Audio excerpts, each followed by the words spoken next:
Connery, thanks very much for joining us. Now, you actually got the disease early on. You recovered from it. Just talk us through the different stages and what they felt like.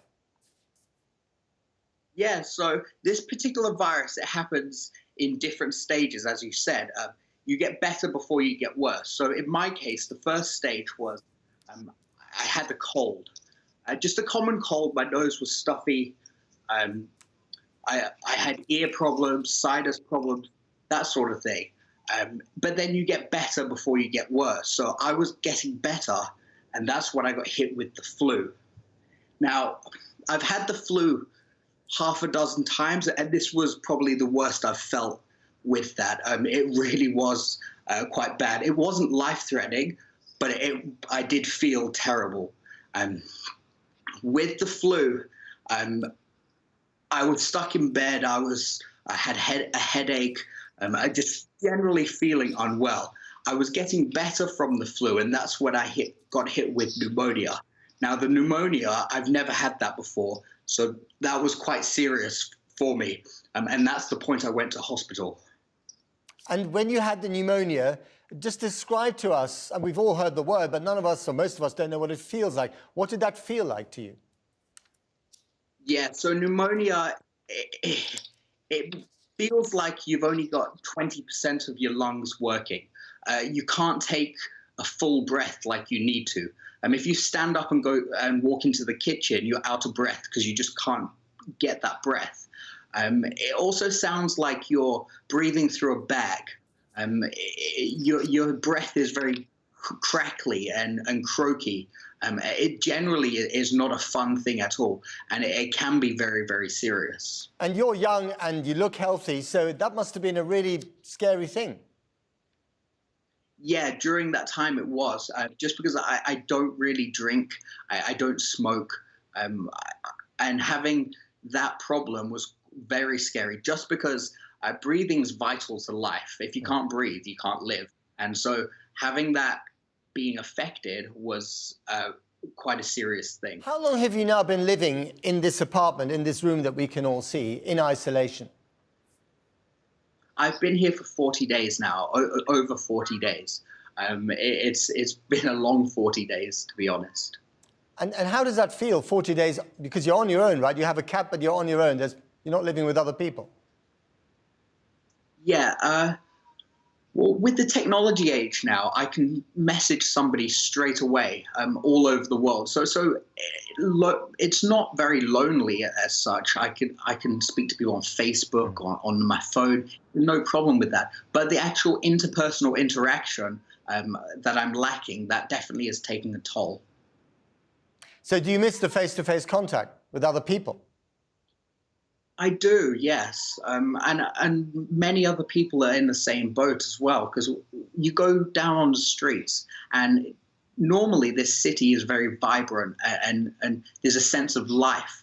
You go on the streets at night, there's people dancing, people singing, people with families, and at the moment there's just nothing like that. Anybody that you do see, they have a mask on, they're going to do something and they go straight home. There's no lingering, there's no groups of people chatting.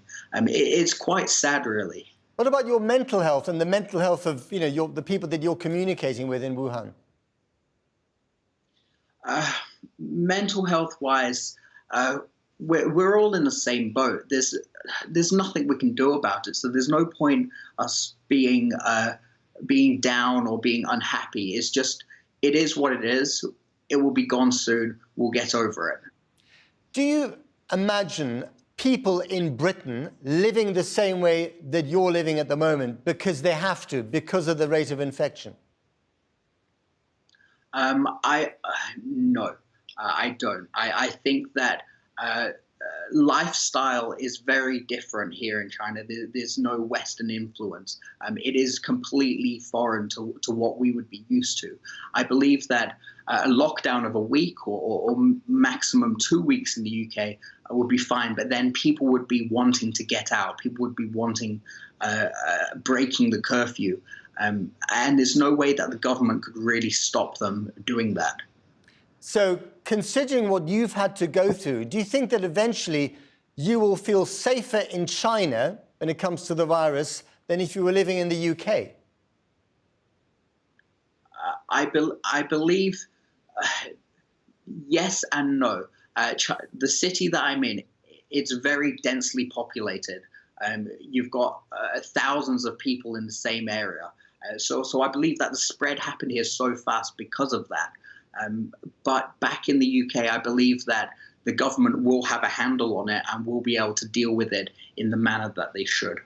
So you don't think that levels of isolation that we're seeing in China at the moment, that you've been experiencing yourself, will be necessary in the UK? I believe that if the infection rates were to skyrocket, then those measures will have to be implemented, and it will be a case of people will have to go through some discomfort just to help everybody else. Finally, Connor, if we get to the same level of isolation that you're experiencing at the moment, what advice would you have? Yeah, my advice would be to have a lot of things that will keep you entertained, take up a hobby, learn a language. I would also advise that people don't panic. Panic doesn't help anybody. If there is an isolation crisis where everybody has to be isolated, they shouldn't think about themselves, but think about other people. If you are infected, don't go out, don't infect other people, stay at home, not because it's uncomfortable, but to protect the people around you. Have you done anything in the last month that you've always wanted to do but haven't found the time to do? Have you learned a language? Have you read a book that you haven't read before? Tell us. Yeah, I've read a fair few books. I have a Kindle, which is really handy. I've painted. I've never been good at painting, but I'm slowly learning. I'm learning Russian at the moment, just in my free time. My days are busy. Even though I am isolated, it's definitely important to keep busy. So every morning for half an hour, I do sit-ups and push-ups, just to keep myself from going mental. I'm learning how to cook properly. I've never really cooked decent meals. Just anything that you can think of. And make sure that whatever you're doing, you're interested in it and you want to do it. Sounds like you're the model citizen in the age of the virus. I wouldn't say that. There are many more people in this city that are doing the right thing and adhering to the rules. Connor Reid, thank you very much for talking to us. Good luck. Not a problem. Thank you.